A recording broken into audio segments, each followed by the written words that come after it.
in today's tutorial, I'm going to show you how to change your display resolution on your Lenovo laptop, tablet, or desktop computer.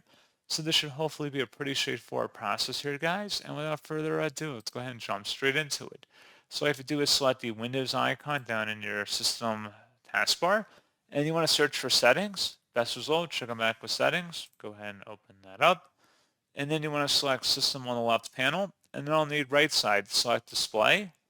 And then scrolling down underneath Scale and Layout where it says Displayed Resolution, adjust the resolution to fit your connected display. Click the drop down, select your preferred resolution settings here, and that's all you have to do.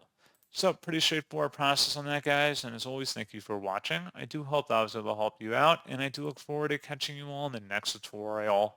Goodbye.